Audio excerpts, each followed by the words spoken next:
Hello, Pigaholics. I come to you today with another challenge lock. I got this one in that came back from the UK. This is an American lock CL from Jason, Carlson. Jason Carlson. This is Ashlinn, and this is his number 24th. I got this from John Eggington, who sent me this lovely aluminum handled hook, and I am in love with that thing. This is on a Schlage Everest C145 keyway. The Everest is a pretty open keyway, but if we can look and see, that key is just a little bit ridiculous. So I wanted to check and see what the actual bidding was on this. This is Schlage. Max is always 7, but I have a feeling that we're past that. We are, get that to focus, almost at a 9. That's just what we would call a 9. And let me get that to stop on its point. And we're at a 0. He has made a max on the first of a 9, actually 10 cuts away. Normally a 0 maximum would be a 7 away from that. 6, and then gonna be a 0 again.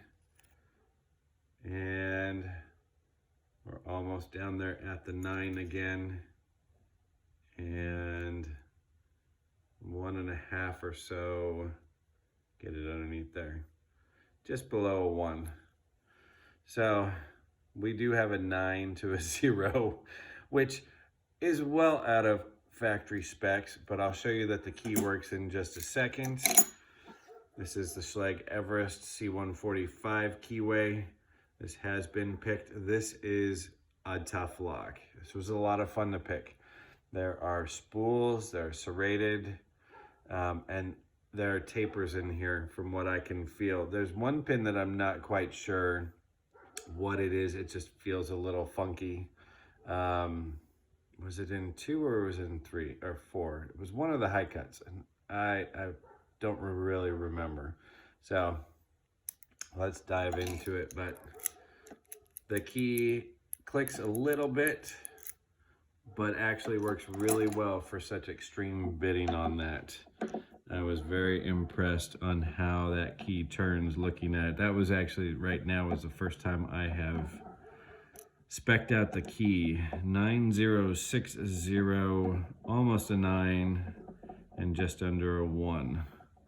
I do like having the gradiated instead of a stepped reader, because then I can actually see where I am within the key being off.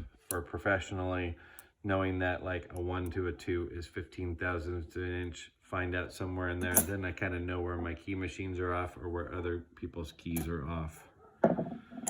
So I like that much better than stepped, personally.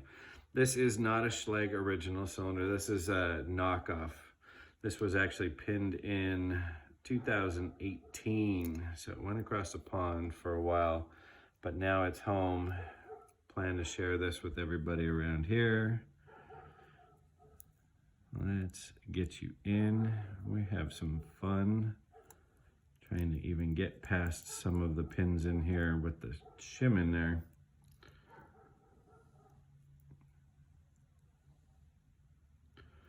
That is gonna be fun. Let's see if we can. That's pretty tight in there. There we go. Yeah, there we go. Had to slide it from the side and get it in there. And I'm off on my alignment.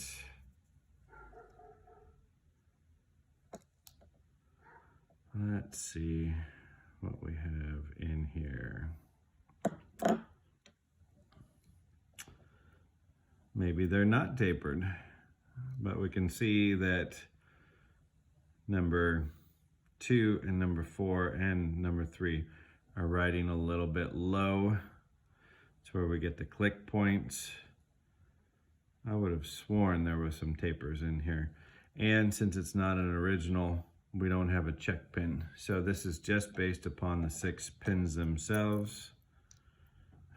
I see some overset traps happening there. And we can see what we've got there. I do see some threading in a couple, maybe even some countermilling in one. Let's see what brings us to that. An overset trap in one, a standard in 2, standard in 3, but it does have some funny look to it. I wonder when the last time this lock was taken apart. A standard in 5 and a standard in 6. So really the only pin that has had any work on it was that very, very skinny serration added into it. Not quite torpedo, but just like a little bit of an overset trap lock. Core, nothing on 1, nothing on 2, threading on 3, nothing on 4, nothing on 5, threading on 6. I would have sworn I would have felt some different pins in there. Most everything, I guess, comes from the top.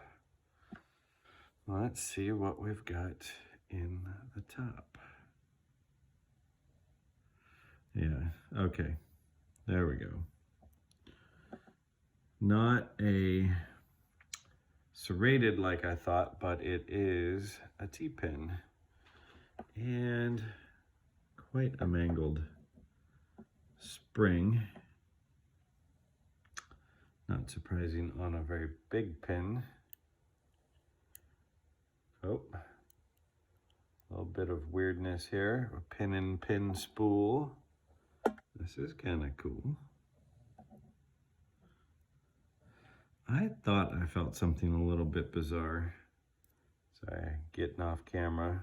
Gotta try and get the little piece out. So there is a small master wafer driver and a pin and pin. That's pretty. I knew there was spools. A serrated giant top pin. Ah, that's why we're having some mangled springs and compressed springs. We've got very large drivers over very large bottom pins. Ilko cylinders are set to the same tolerances as a Schlage regular. Oh, that is, oh wow, that's a big one. Number 6, an hourglass wasted serrated.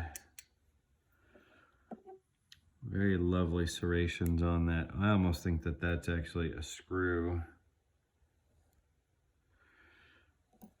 Number 5 is a standard. But yeah, these, oh wow. A double waisted. That's what, there we go. Double waisted spool in top of this. Now, I wonder if we'll see anything in here. I brought a flashlight this time on a screwdriver. I don't see anything. It doesn't look like, there's some scratches on there. I wonder if I tried to take it off. But if there's gonna be anything, it's gonna be in 6 and it's clean. That would be the place with that one pin. So number 1 top pin, we just have a T pin, which made a lot of sense. That was the last pin to pick. I'm just gonna have to pick these up by pieces. So the way number 2 is it is a pin in pin. Let me assemble it. And we had a top driver above it, above the spring. So we have, are we have focus? Are we on camera? We have a pin driver, and this is the way that it came out. So this is on the bottom, it would move, this being locked up, having to overcome past that and compress the spring on a 0 bottom pin, which is the smallest that they make. It's I should know this off the top of my head, 165 thousandths of an inch long. So this is everything. And not surprising with how long everything is that we're seeing some compressed springs in a lock like this. That was a lot of fun to pick. Number 3, almost like a couple little, it's basically serrations, a couple wide waist portions of it. And am I seeing that right? No, there's nothing right there. I thought there was another serration right there on the very, very tip of it. Number 4 is this hourglass top and spool on the bottom. So we're gonna put some of these in the cylinder so we can look at this with a pin in there and see how high some of these things are riding. We have a standard in 5 and another hourglass thread. Yeah, that's a screw. That is not handmade serrations. That actually does rotate down the post on that. Let's do something we normally don't do. Let's kind of load this up and see the way that things are gonna sit. So we can have some fun.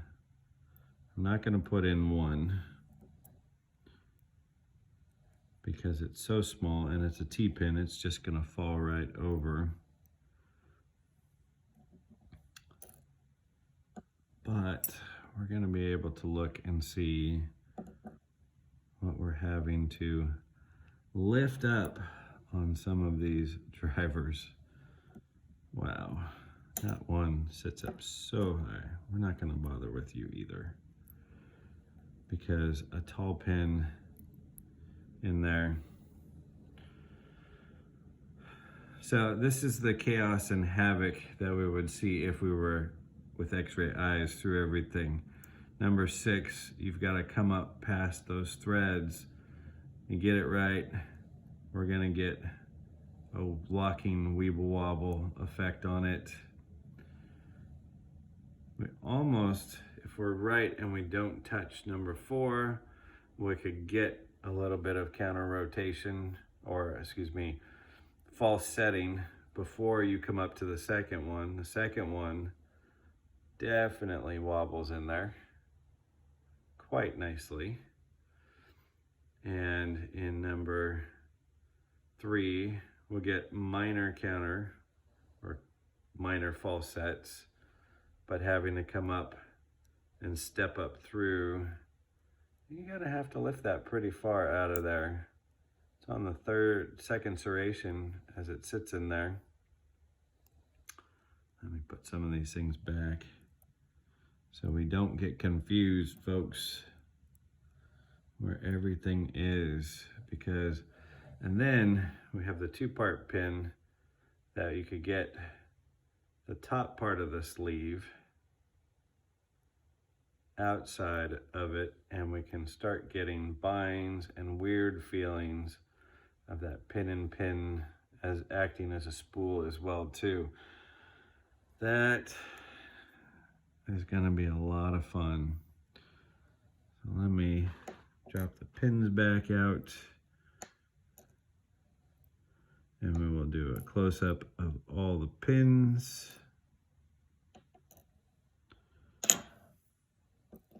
This is Jason Carlson's, and I forgot the name, Ashlinn. I'm gonna rewrite. I know it's sacrilegious, but the ink is starting to wear out on the tag and becoming hard to read. So we like knowing who people are, even if they are of an earlier generation. And I am of a later generation, but we won't go there. These are the pins in Ashlinn. We're gonna pass this one on. It's back in the States, and we're gonna enjoy the hell out of it. Hope everybody has a great evening.